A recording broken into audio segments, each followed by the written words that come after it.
Welcome to the very first episode of Now You Know. Today we're going to sit down with Doug Waechter, former pitcher for the Rays, broadcaster for Fox Sports, business and family man, and in many ways a hometown St. Pete hero. I work in real estate with Doug, and our consulting firm, GTM, does a lot of marketing for his property listings, but until today I had no idea how truly fascinating and captivating his story is.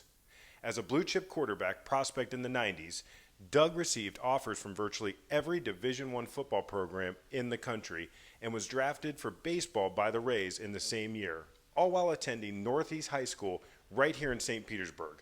But enough from me. Let's welcome Doug Waechter. Doug Waechter, thanks for being with us today. Welcome to the show. Florida native, right? Florida native, born and raised, man. I'm actually turning 40 this month. Wow. Which, it's good and bad. My body's already starting to feel it, but... Is it bad that I thought you were older than me? Yes, it is. I'm taking offense to that already. We're not even 1 minute into this podcast, so thank you, Derrick. Yeah, man, so all of those years, all 39 years and almost 40 now, I have been living in Florida, in St. Pete. So now, obviously, going back to my minor league and professional baseball days, major league days, I would travel around with the teams and live elsewhere during the season. But I always had a home residence in St. Pete. I can kind of roll through my story here. Just the fact that I grew up here, went to St. Paul's Elementary School all the way through middle school. St. Paul's over on 9th Street, and it was a great time for me there. Met a lot of friends, played Little League Baseball right around the corner, Northeast Little League, and went to high school from there at Northeast High School. Was going to play football actually at USF. Okay. And football and baseball, but ended up getting drafted by the Rays. So played baseball, professional baseball for about 11 seasons. And then after that, doing some broadcasting and jumped into real estate. But the whole time, man, it's always been St. Pete. And I knew just moving around the country, one thing it taught me is that there's some beautiful places out there, but St. Pete is home. Gotcha. Yeah. So St. Paul, was that elementary and middle? Elementary and middle school, yeah. Okay. So how was that? Only went to the principal's office one time, which is a miracle. Paddles? No paddles, man, or my knuckles would have been bruised up pretty bad. It was a great experience. I loved it. Okay. I still have friends from St. Paul's. It's one of those things where you grow up and you meet some really close people. Yeah. And I've been in multiple weddings from people that nice. I met at St. Paul's. Yeah. So yeah, elementary through middle school, St. Paul's Eagles, man, flying high. Hopefully we're flying high, in other words. But so were you in that neighborhood?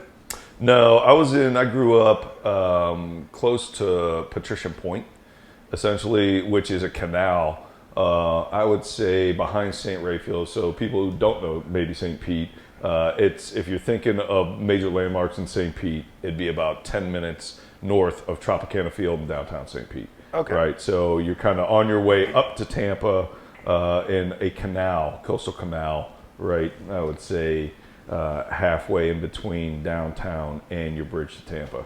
So okay, Franklin. all right. Yeah. And you're just a little north of there now, then, right? Just a little bit, yeah. Okay, I'm actually very close to away. where I grew up. Yeah. So we love the area so much. Gotcha. Want to raise our family there. Nice, perfect. And Northeast High, so you played football and baseball, obviously.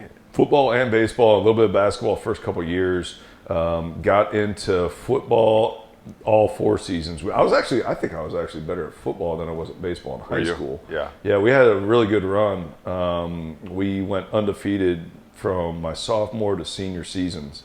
So we were like 30-0 regular season. We were solid. Yeah. And made some strong pushes in the playoffs there. Got to the state semifinals, played St. Thomas Aquinas, and They're still strong to this day. Yeah. I'm still bruised up from those games. Yeah, man.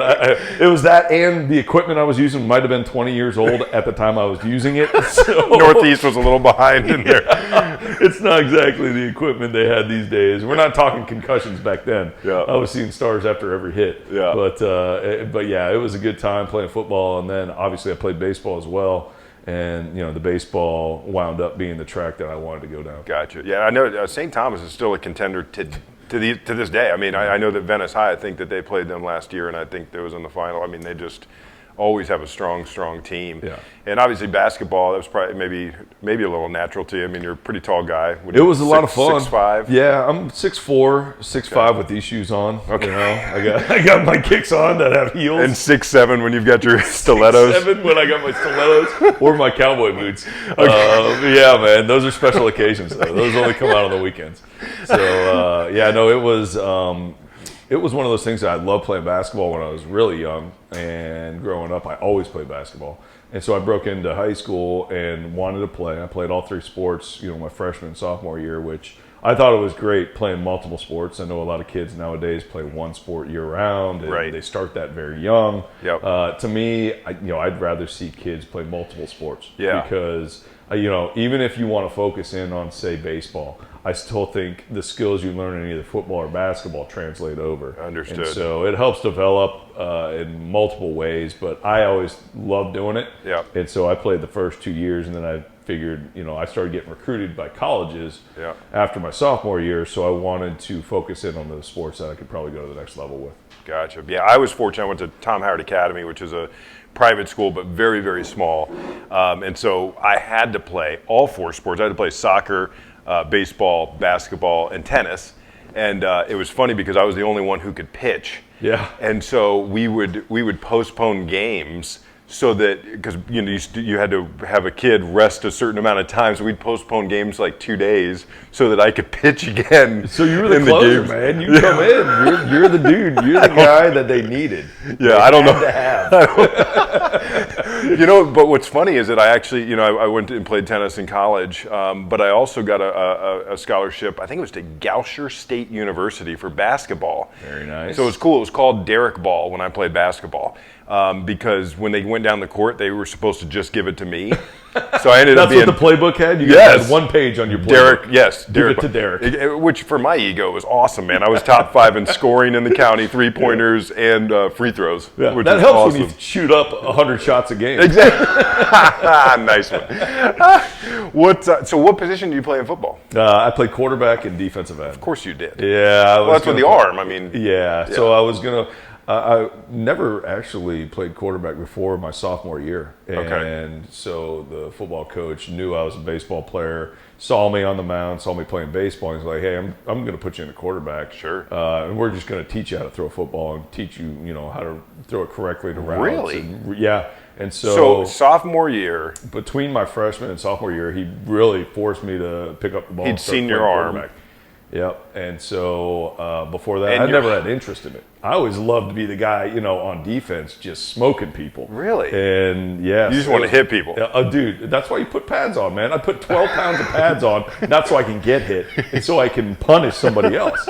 And so, unfortunately, he saw me as a quarterback, and I was the one getting sacked half the time. But no, it was great, man. The more, it's just like any sport, the more you play it, the more you understand the position, the more you start loving it. Yeah. And so I really started embracing the quarterback position, and also they let me play on defense too. So you got the best of both worlds. That's cool. Yeah, you don't see that a lot, you know, these days. But that's pretty. So what was your height like? You obviously saw the arm, but were you tall as well? Yeah, so I was probably about 6'2", 6'1", 6'2", okay. freshman, sophomore year going in. So I mean, I was pretty well developed going in there, and I had an understanding of the offense. And you know, he saw me as more of a good student, thought I could understand his offense pretty quickly. Yep. You know, I think starting out, it was one of those things where he wanted to make sure I just didn't turn the ball over 15 times just trying to go deep, you know, every time I drop back. And so,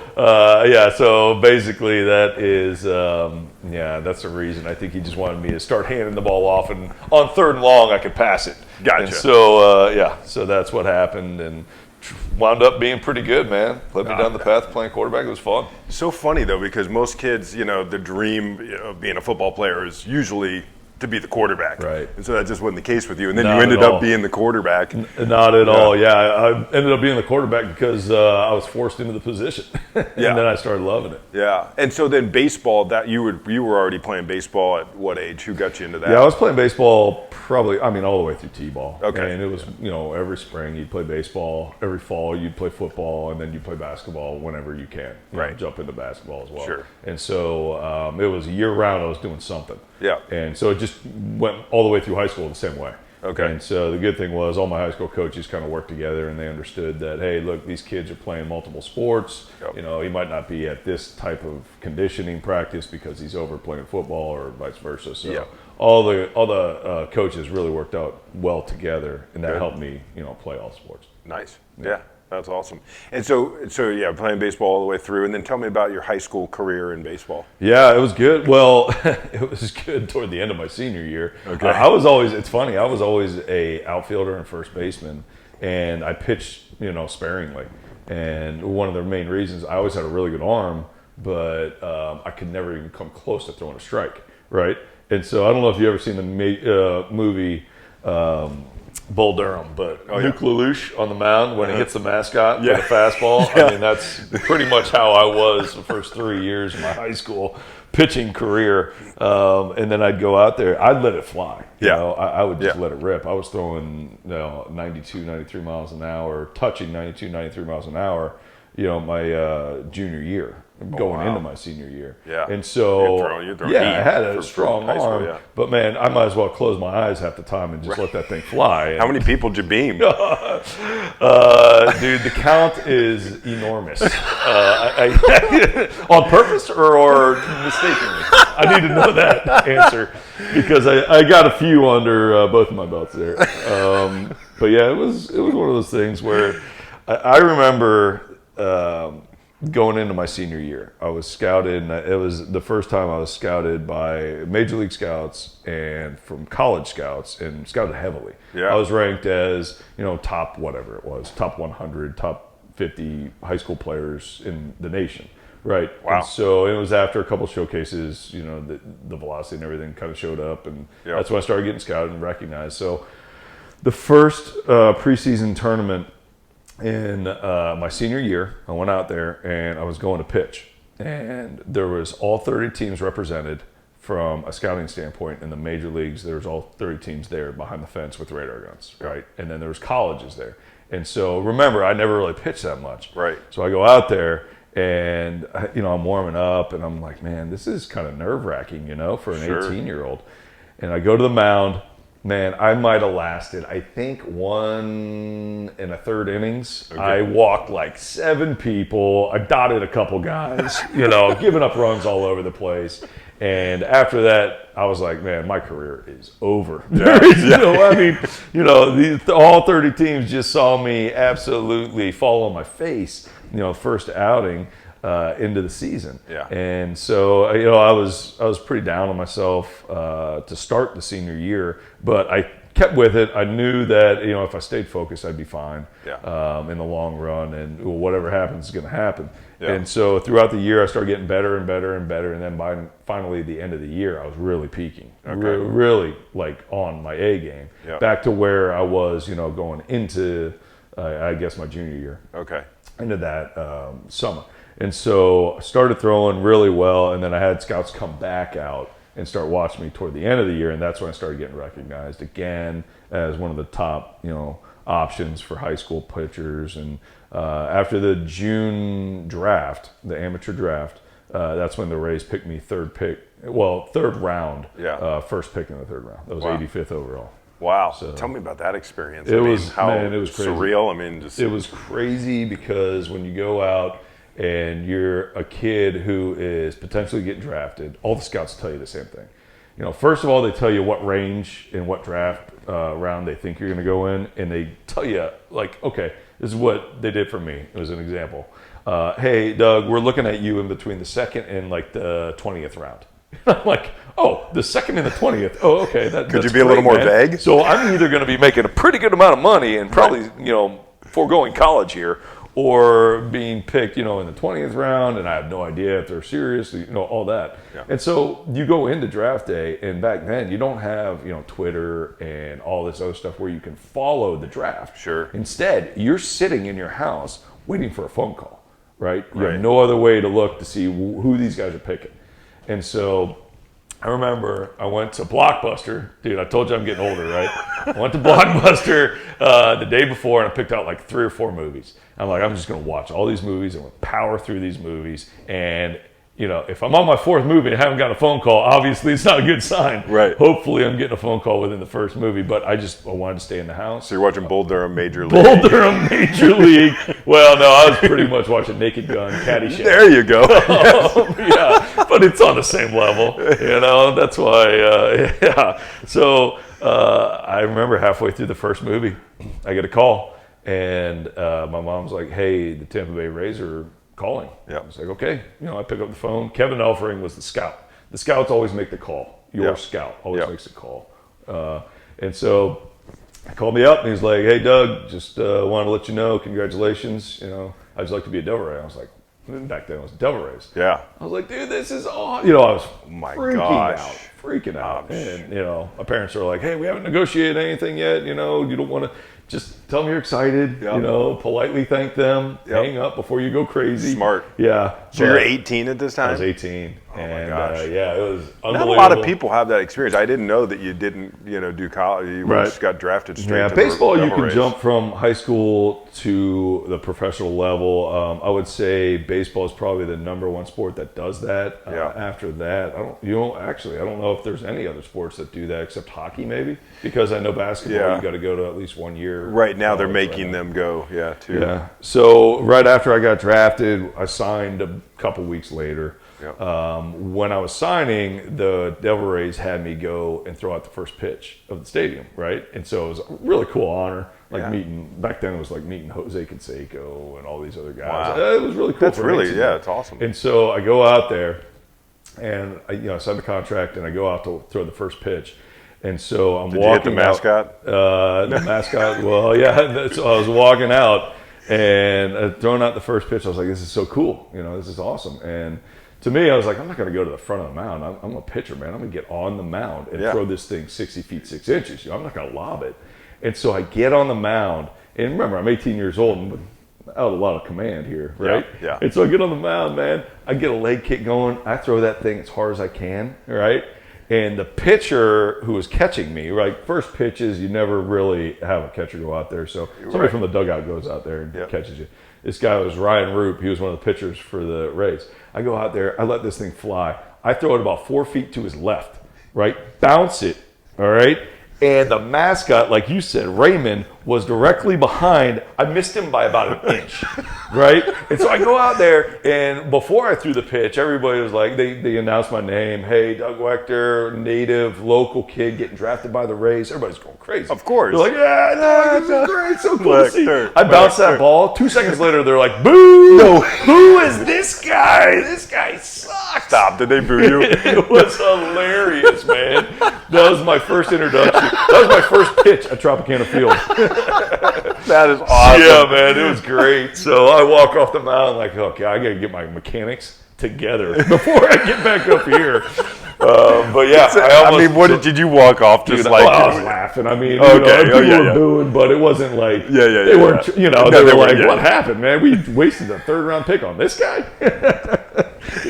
And then I get back, and my brother, who's a typical older brother, and we were always giving each other a hard time, in close relationship, and he's like, "What the hell was that?" I was like, "I don't know, man. This is definitely not my best offering, though." And so, it was a great day, man. I remember that like it was yesterday, and that was 1999. Wow, 1999. Well, Devil Ray, how were they in 99? What was their... They were struggling. They were struggling in the years. Yeah, it was the old Devil Rays. It wasn't like what we're seeing today. I mean, the Rays really picked up, around Joe Madden came in. They had some changes. They had some new guys, Longoria, David Price, all these new guys coming up. Yeah, that's when they and took so off. Because of that, it was a great transition around 2007. And I was actually there. I was in the big leagues when they started making the move toward what you see today, right? Toward the Rays. Yeah. I was there the last year that they were named the Devil Rays. Okay. So I was playing for them. That was my last year with the team.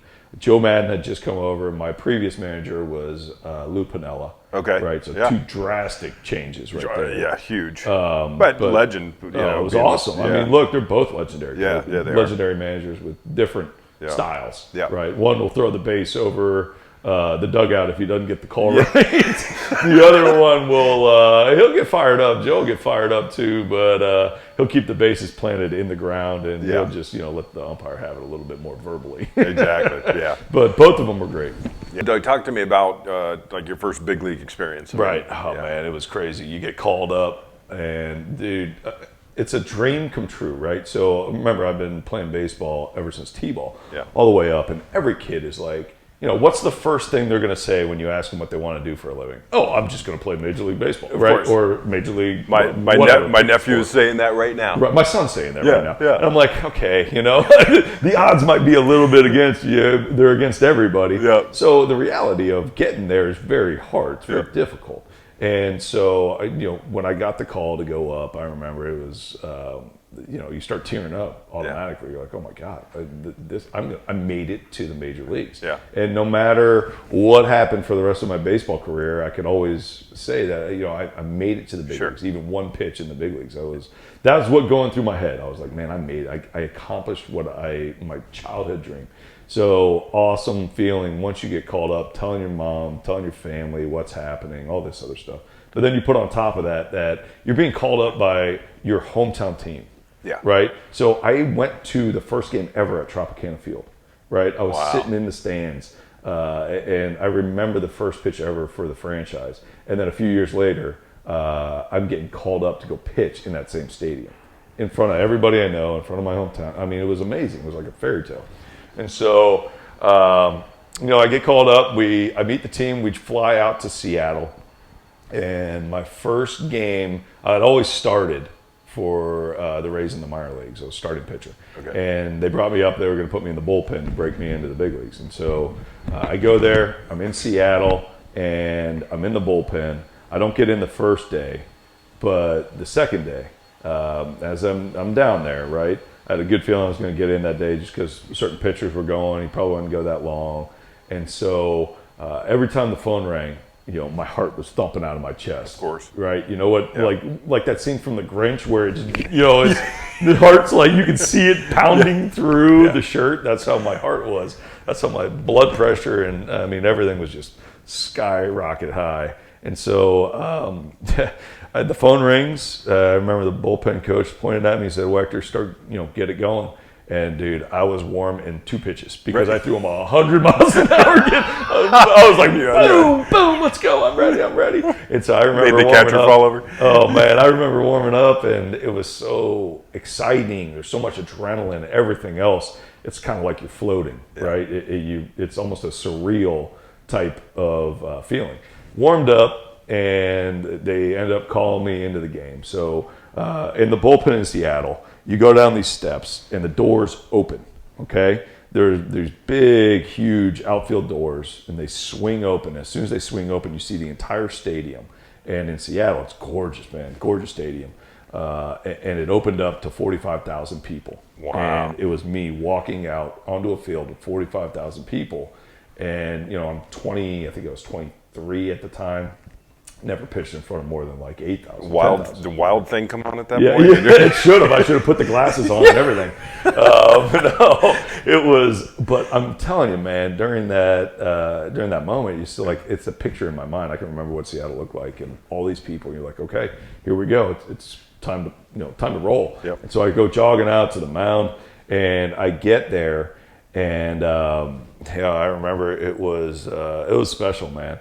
I take the ball, Lou Piniella gives me the ball, right? And before that, going into it, I was thinking, okay, Lou Piniella, strong-minded, you want to give him a good first impression. I go in there to take the ball from him, and in my head, I'm like, okay, I'm going to give him this look, like game face look, like he's going to know I'm ready for this. And so I give him this game face look, and it was like a snarl, and I was like, I'm ready to go. And so he gives me the ball. He's like, all right, here you go get him, whatever. And so take the ball.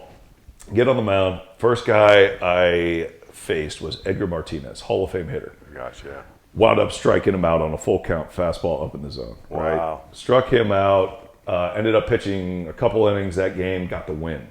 Okay. So a flying high, man. First appearance in the big leagues. I got the W. I'm 1-0. I pitched well. I feel awesome about myself because, everything that's going on. I get in the clubhouse. They shower me with beer because, it's the first major league victory. Awesome. And so everything's great. I didn't get an ounce of sleep that night, a wink of sleep because, I'm just the adrenaline, pumped. right? You're pumped. And so I wake up the next morning at like 6 o'clock in the morning and the paper's out front. I'm like, okay, at the hotel.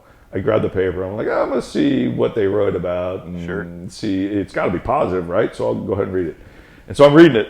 And one thing that stuck out was Lou Piniella. He was asked this question. He's like, hey, what did you think about Waechter on his first appearance? And his quote was, well, when I got to him and he got to the mound, he looked like a deer in headlights. But as soon as I gave him the ball and he started throwing really well, and I was happy with it. And I was like, damn, a deer in headlights? So much for my game face, I was like, man, I had this snarl going and everything. So I cut the game face out after that. No more mugging Lou. No more mean mugging anybody. I was like, just give me the ball. I'll be polite out here and I'll just try to go about my business. So that was fun. And then my next appearance, it was actually a couple days later, they came up to me and they're like, hey, we're going to take you out of the bullpen and we're going to give you a start. I was like, wow, after one outing, I'm going to get the start. So cool. So the first game back, we were playing Seattle again, and it was at home at Tropicana Field. And so I got the start, and I go out there, and again, remember, this is my first start in the big leagues, second appearance ever. And it was at Tropicana Field, in front of, I think I gave out 100+ tickets to family, friends, everybody. Yep. It was everybody I knew was coming to the game. It was unbelievable feeling and, warming up and everything. So I go to that game and wound up feeling really, really good through the first 3-4 innings, wound up pitching a complete game shutout. So it was, it was a 3-hitter. It was incredible moment. And I don't think I ever threw a shutout after that. So my first game ever, I threw a complete game shutout against Seattle. And at the time, Seattle was going to the playoffs, or they were about there. Yep. They had a really good team. And so it was. That's a lot of fun, man. That's huge. It's franchise history. How many are those? There's probably not many. Not that year either. We were struggling. So gotcha. it was good to go out there and not only do that, but also help out the team. Yeah. And it was fun. It was the most energetic I've ever been on a baseball field, probably till this day, man. Really? Great, yeah. That's huge, man. Yeah, that's incredible. So, backtracking a little bit, were you high school sweethearts with your going back wife? to my wife. So funny story, man. It's started dating her my senior year, and we had been together all the way through and got married. After I came back and got pulled up to the big leagues. We had dated like 7 or 8 years. Always. We never took a break, nothing. It was awesome. But I did meet her at Northeast High, and it's funny because her dad is the defensive coordinator at USF at the time. Okay. So remember, I signed to go play football at USF. Right. Okay. So he would come to recruit me, and he'd see his daughter, and then it all kind of came full circle. I ended up signing with him. And then after that, I started dating his daughter. I was like, man, how many times has that happened? No, so, not much. If you're smart. Yeah. And so it was really cool, though. And, again, we dated. We were prom pictures together, all that stuff. And now we've been together, for 15 years, married. Yeah. But, if you count our dating, it's over 20, I don't know, 20. Yeah. Might have to ask her. 22, 23, somewhere in there. You need me to cut that out? Yeah, we'll edit that part, right? So, any regrets about not doing the football thing? I miss it. I missed it, I should say, back then. I did miss it, especially the first couple of years of pro ball, because when I went to pro ball, the minor league system, I went to rookie ball in West Virginia, and we were in a town, Princeton, West Virginia. They didn't have much. They had an Applebee's and a Waffle House. That's about it. Okay. Not much around. And I went there, and when I say I struggled, dude, I had like a 8 ERA. I led the league in wild pitches. I was second in the league in walks. I was all over the place. I was a mess. Yeah. Right? And so you come home after that experience, and you're like, your first thought is, wow, I was good at football, man. Right. I was like a What am blue I chip doing? Yeah. quarterback. I could have gone and played quarterback at USF. And actually, Jim Levitt, who was still the coach at the time, they were doing really well. Yeah. Right? They were Yeah, they had a D1 strong at team that at that point. time. They were Yeah. making a strong push in the right direction. And he would call me, and I would talk to him in the offseason and be like, hey, you can always come back and play. Sure. And that was kind of pulling at the strings a little bit. Yeah. But I knew that I made the decision. I wanted to stick with my decision. Yeah. And so as much fun as I had at football and as much as I missed it, Yeah. I still wanted to stick with baseball and see if I can see it all the way through. Gotcha. Whether I made it to the big leagues or not, I had to give it everything. It was my one chance at making it to the big leagues. Sure. And I had to give it all. And Yeah. that's what happened, and it worked out well. Gotcha. That's good. That's nice. And so how was the long distance relationship? That worked out okay? It was great. You were okay? Kristen, thank God, she's, she understood sports, and she understood, like, growing up, her dad was always on the road recruiting, stuff like that. She was used to that a little bit. Yeah, so she was absolutely used to it, and she would come see me like spring breaks. Unfortunately for her, she never had a spring break on the beach with all the other friends in college. Sure, yeah, it was always going to some minor league town, Yeah. hanging Yeah. out. And but she would always, in the summertime, she would always come up. I get to see her all the time. So we really, it's not easy, obviously, a relationship like that, but it was great for both of us. It worked out really well. Was she probably in college at that time, right? I mean, yeah. So she was at USF. She was at USF, yeah. So, and I would come home in the off season. I'd see her all the time. I'd see her every day. And then during the year, whenever she got a break, she'd come see me. So usually in the minor leagues, I mean, there was one season I was in California, one season I was in West Virginia, right? Yep. And one short season, which is only a 2-month season, I was in New York, Poughkeepsie. Yep. So she visited me at all these places. Okay. And I think her favorite place was when I was playing in Charleston, South Carolina. Oh, really? That place Okay. is unbelievable. Cool. Yeah. Cool town. Yeah, really cool town. Yeah. So minors, Rays, and then minors, I worked my way up through the minor leagues, about 4.5 years with the Rays, which is about standard for high school. Okay. College kid, if you get drafted out of college, you're probably closer to 3 years because you're older and more advanced. But average for a high school guy would be around 4 years or so to get to the big leagues. And so that's what happened. Got to the big leagues after 4+ years in the minor leagues. Went to Durham and then got called up. Stayed in the big leagues for the next, let me think, it was parts of, parts of 4 years with the Rays. So at times I'd be up and down from Durham from either an injury or they need me to go down and work on something. Yep. But the majority of the next 4 years I was up with the Rays. Got injured on the 4th year that I was with them. Okay. My shoulder and elbow, but my shoulder. Wound up working through that injury, but had surgery at the end of the year. After that year, I rehabbed with the Rays in 2008. And then in 2009, I went to the Marlins. Okay. And so with the Marlins, I had 1 year. I was fully healthy. Wanted to sign back with the Rays, but it didn't work out. And it was just that time that I should try something new. And so signed with the Marlins, had my best year. So that was, obviously, it was good for me. It was a good move for me. It moved me to the bullpen. And then after that 1 year with the Marlins, I was free agent again, signed with the Royals.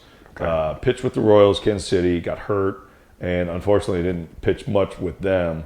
Was in Kansas City the majority of the time, but just with my injuries, I couldn't throw that much. And so after that, had another surgery and rehabbed, went to winter ball in Puerto Rico, played a couple years there. And, I just realized it was time. That was it, yeah. Did Kristen make any of those moves with you? Or she would. At that point in time, we had kids, so it was hard. They were, you couldn't travel too much. She would stay in St. Pete for the majority of the time, but come back and forth when I was on homestands, She did come down. Puerto Rico was a winter ball thing, so I played 2 different seasons in winter ball there. And the winter ball was, I would say, November and December. Yeah. And so she would come down there and visit me with the kids, and that was always great. I mean, having her and the family down there. And, I mean, if you pitch and you have like 2 days off a week, you just go to the beach. I mean, it was like paradise, Yeah, sure. It was great. Yeah, so it's a good little maybe vacation type ending. Yeah, for them. I still had to go and pop about 10 Advil to try to get on the mound and see if I could throw a strike. So after that, you kind of knew it was done, and yeah. After that, I mean, well, I got myself healthy again, and I was about 29-ish years old, 30 years old, and I was healthy enough to go out there and pitch. But I knew for a fact that I would go out the first day, throw about 92, 93 miles an hour, something like that. Next day in the bullpen, I'd be around 90, 91. Mm-hmm. Next day, I'd be like 88, right? Yeah. And so I could tell I wasn't rebounding the same way I used to. And I'd have scouts come up to me and they're like, hey, I had two teams come up and say, hey, we're going to sign you to spring training. We want to give you a shot. Just send over your medical report. I was like, yeah, no problem. As soon as I sent it over, they're like, don't call us, we'll call you. Right. Yeah. What kind of injuries? Two shoulder injuries, labrum and rotator cuff, and then one elbow, which essentially I don't have any more cartilage on the radial head of my arm. And so the elbow injury was, it was more of wear and tear, but the shoulder injury was what changed the trajectory of my career because, rotator cuff and labrum, it would show up in velocity and location. Okay. And so it was just really hard to pitch through. My velocity dropped 4 or 5 miles an hour on average. Right. And so because of that, you could just tell the writing's on the wall. 30-year-old middle reliever who's had 3 surgeries, whose velocity is 4 to 5 miles an hour slower than it was before he was healthy. And I had 2 kids at the time with my wife, and it was just time to move on and see what I want to do next. Yeah. So what was next? So next, I jumped into medical device sales. Okay. Which was actually a lot of fun. I did that for about 7 years. It was one of those jobs where I'd go into the operating room and I was able to stand behind the doctors and instruct them on how to use our devices. So if you tear your rotator cuff or a labrum, interesting, or you blow out your ACL, I would instruct the doctors how to use our equipment to fix it. Yep. Right. And so the stages, the steps of it, you would have to work with the technicians in the room to line them up on every single step that's in the process, and then you'd have to walk the doctor through a lot of times if they weren't used to the equipment, and you would have to basically show them how to repair a labrum, show them how to repair a rotator cuff. And it was really, really cool job in the OR. I love that part of it. Yeah. Some of the other stuff that came with it, the sales quotas, the other things, that starts to wear on you after a while, depending on what your quota is. But it was a lot of fun. I made a lot of good friends that I'm still friends with today. A lot of close connections. All the surgeons in the area. I've worked with just about every single orthopedic surgeon. So that was a blast. Watching them do the thing and feeling like you helped them help somebody who was injured. It was very rewarding. You can't be squirmish in that. No, you got to be okay with blood for sure. Yeah. I mean, you're going in there, you're chopping everything. Especially when you do like a ankle fracture or total joint. Yeah, I mean, they're opening you wide up. Yeah, and so it's at first it's like something out of a movie, but you just start getting used to it. Yeah. So it was something I really enjoyed. And then I would say about 4 or 5 years into that, the Rays, I talked to the Rays, and one of the communication guys, the guy in charge of bringing people in, they call them talent, bringing talent in to do broadcasting and help with certain things. He reached out to me, and so I talked to him, and he asked me if I was interested in helping broadcast some spring training games on MLB.com. So on the network. And so I said, yeah, absolutely, man. I would love to try it out. Started with like 4 or 5 games every spring training. I would go down to Port Charlotte and I would help Neil Solonz is the radio guy, one of the radio guys, and we would call the game.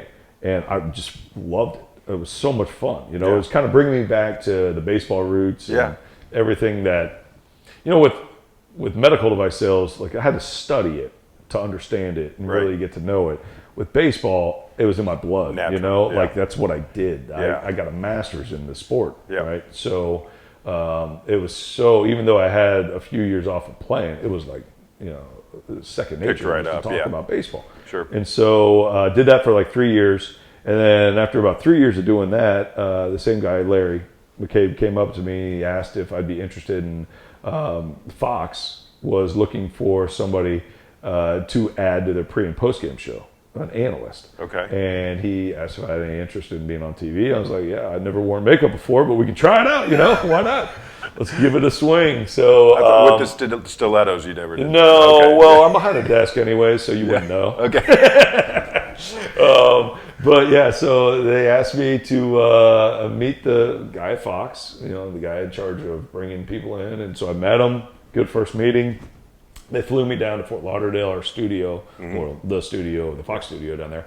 I did a dry run where you basically go on and they're like, hey, here's a game from last year. We're going to act like it just happened, or you're pre-gaming it, right? So we're acting like you're going into this game. Yep. Here's your rundown, is what they call basically the segments, what you're going to be talking about. Yep. And here's some information on what was happening at that time in the season. Yeah. And then you're going to do a post-game show of what happened during the game, and we're just kind of assess what we're seeing and how comfortable you are. And I was like, okay, well, I've never done any of this before. I don't even know what a rundown is. I have no idea what camera I'm looking at, but I'll do it. This sounds great. Yeah. What could go wrong? Yeah.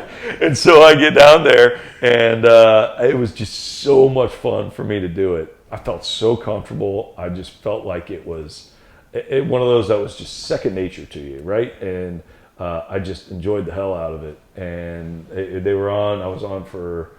They did one straight through pregame and then went straight to the postgame. Asked me if I needed a break. I was like, "No, man, let's keep rolling. This is great."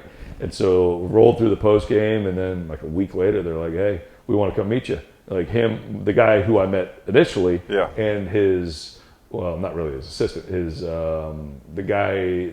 They basically work together on bringing people in, and the two head guys. Yeah. And so I met them both at Tropicana Field, and they were like, "Yeah, we want to do this. Are you available for about 30 games?" Yeah, absolutely. Make it happen.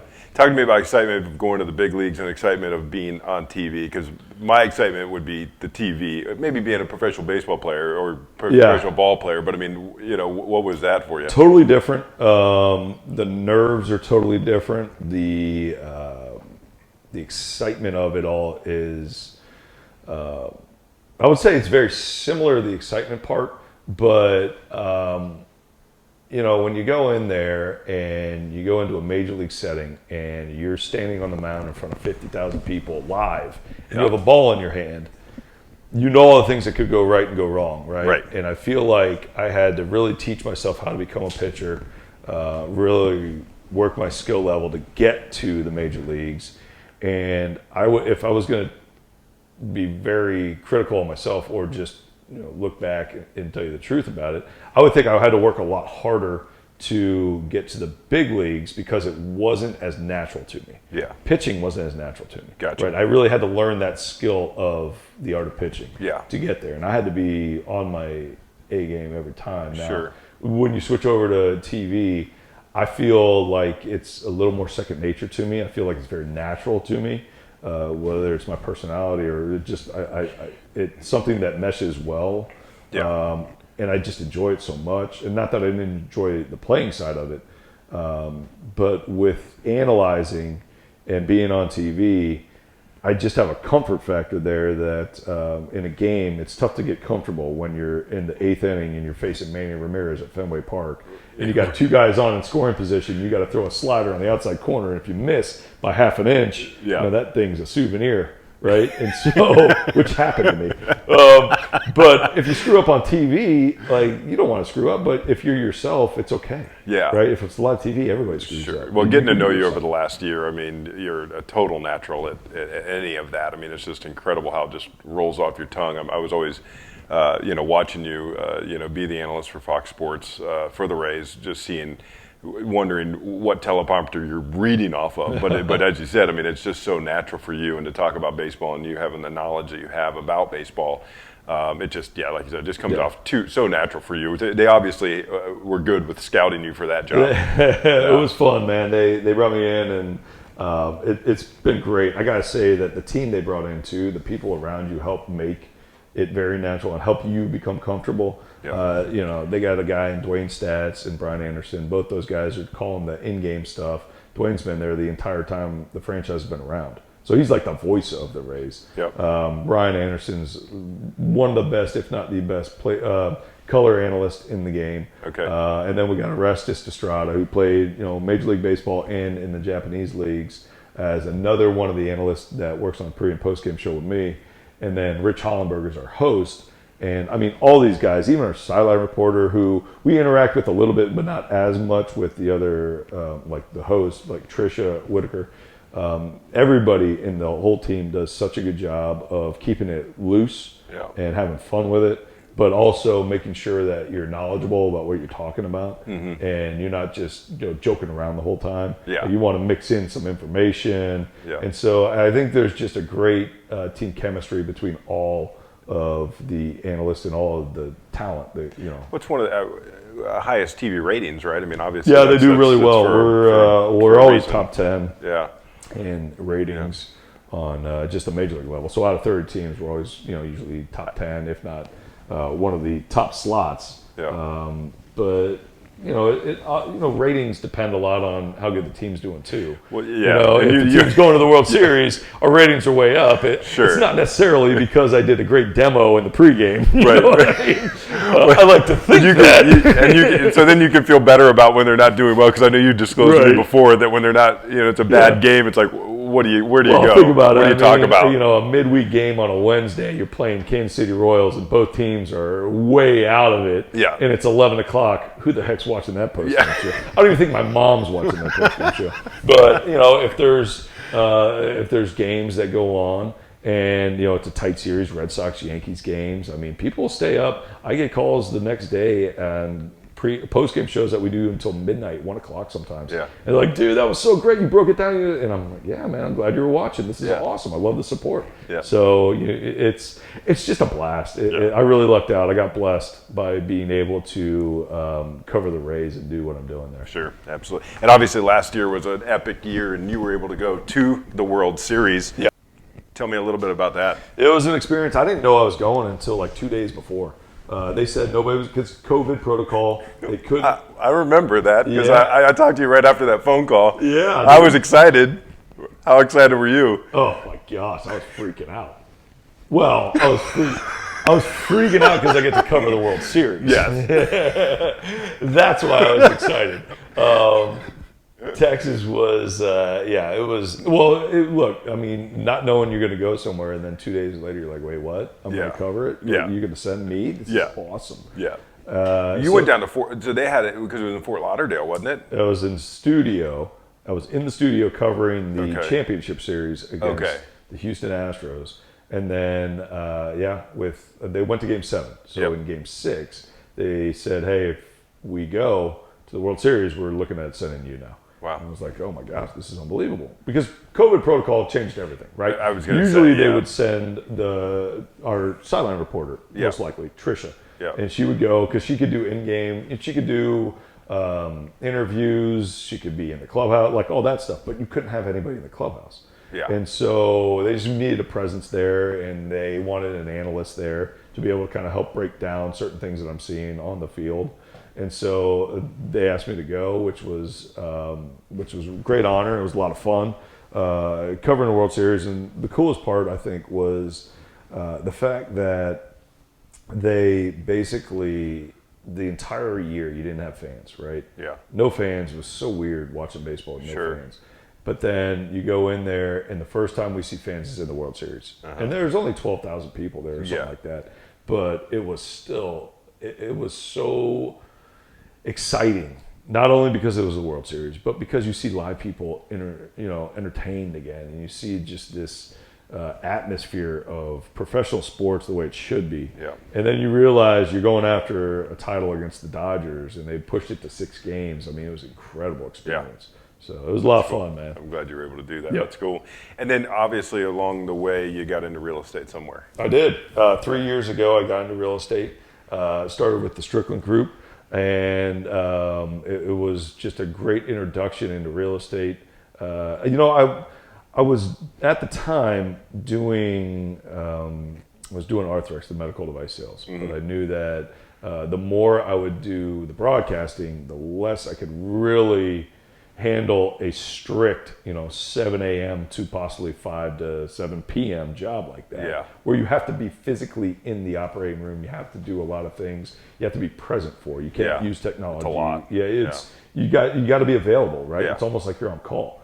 And the more I wanted to get involved with broadcasting, the more I realized that the medical device stuff, that schedule wasn't going to work if I was going to pursue, Sure. what I wanted to pursue. Yep. And so ended up getting into real estate. It's more flexible.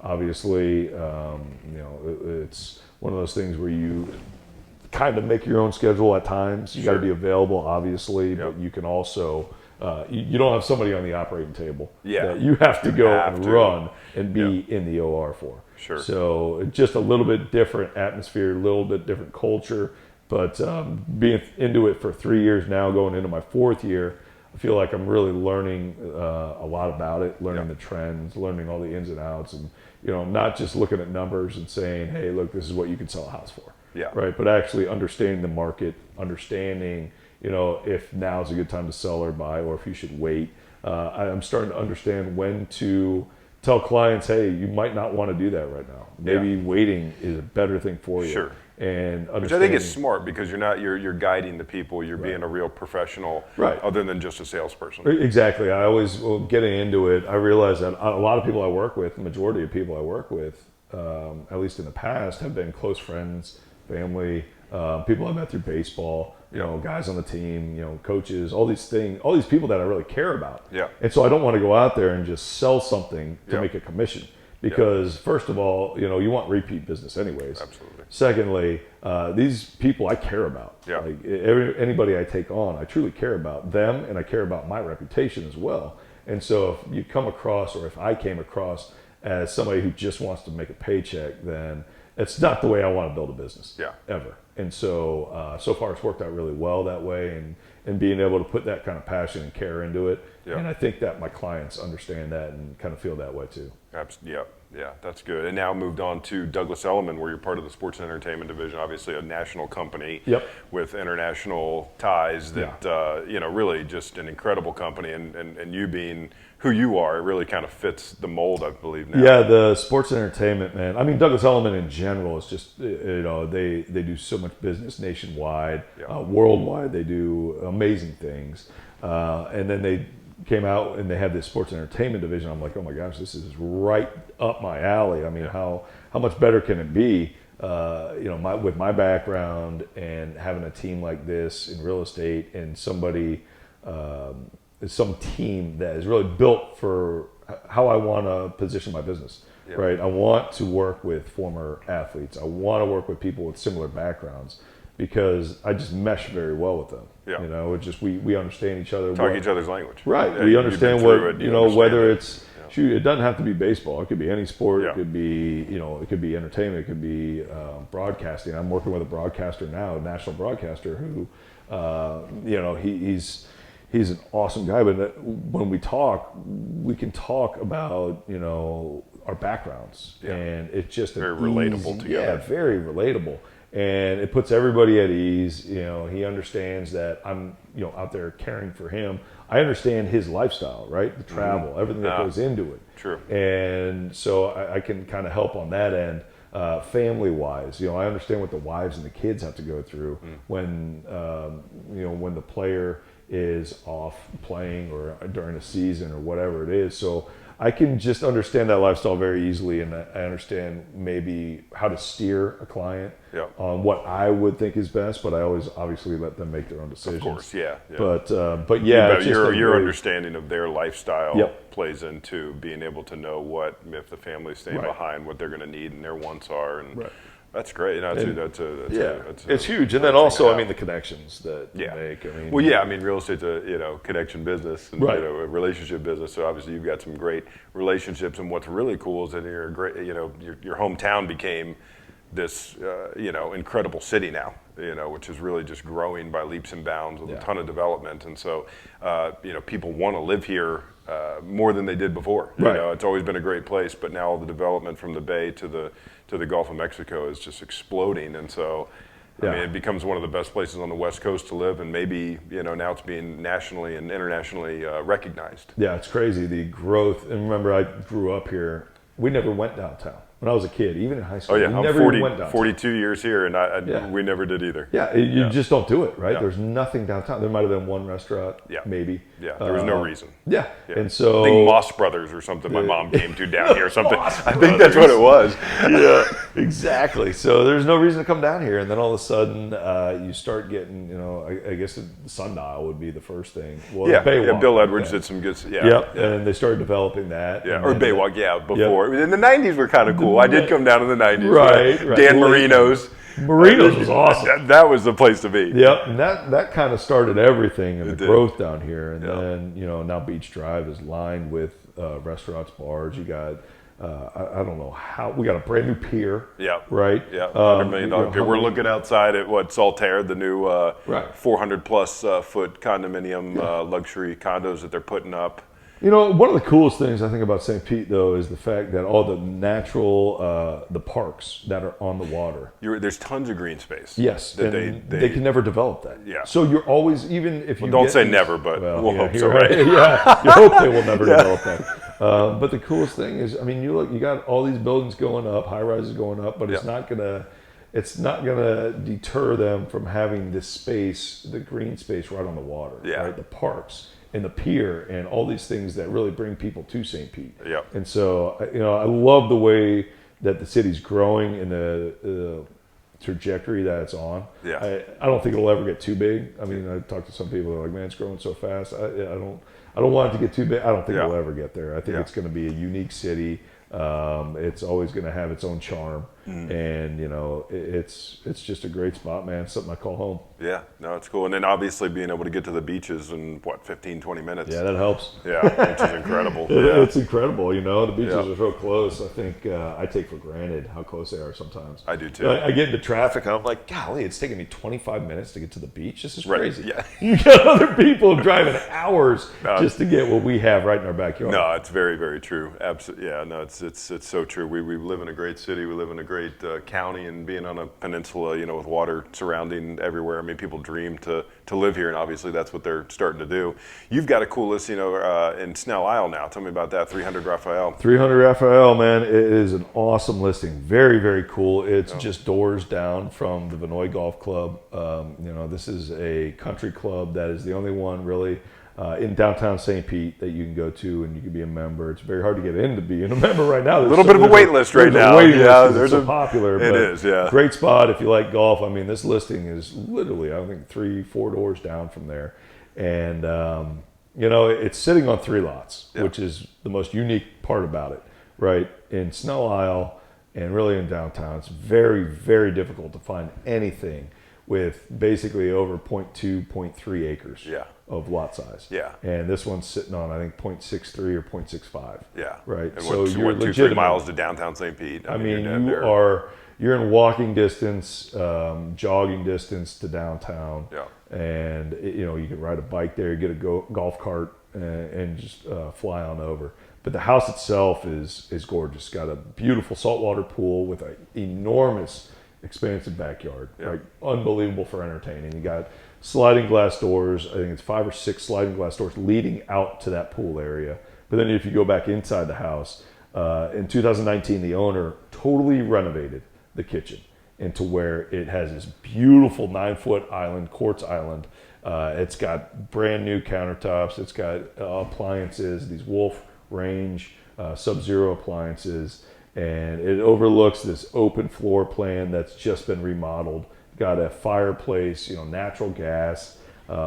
It's just a beautiful place for entertaining.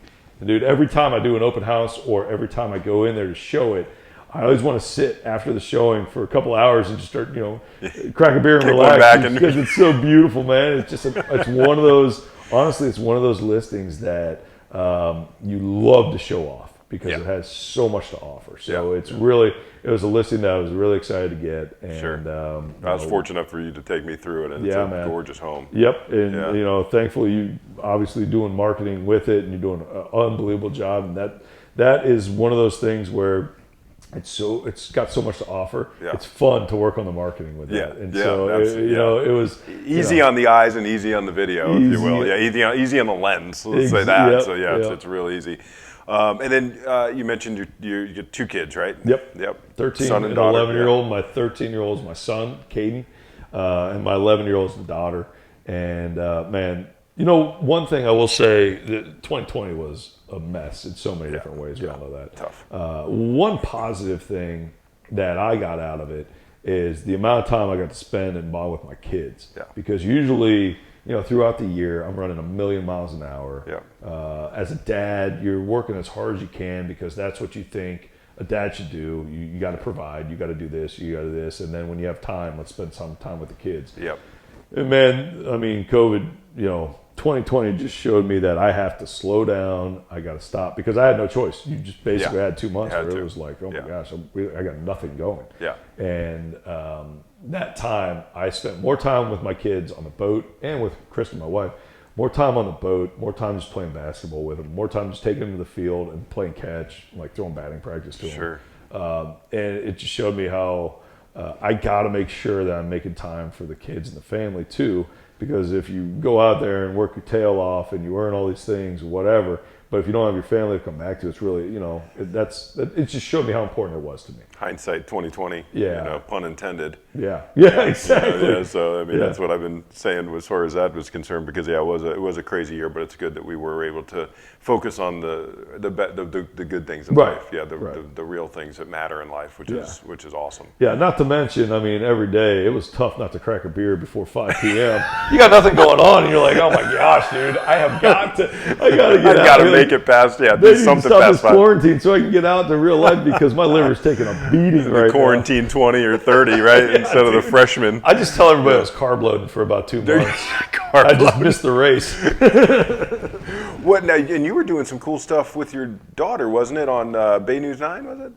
Absolutely. It was my daughter and my son. Okay. So with broadcasting, I would go out there and we would do something called demos. Right? We'd go out and I'd demonstrate how to do a drill for young kids. And, first of all, what you need to look for. Secondly, what it will improve, what skill it will improve, whether it's, throwing a fastball or throwing a curveball or whatever. It's teaching demonstration. Yeah.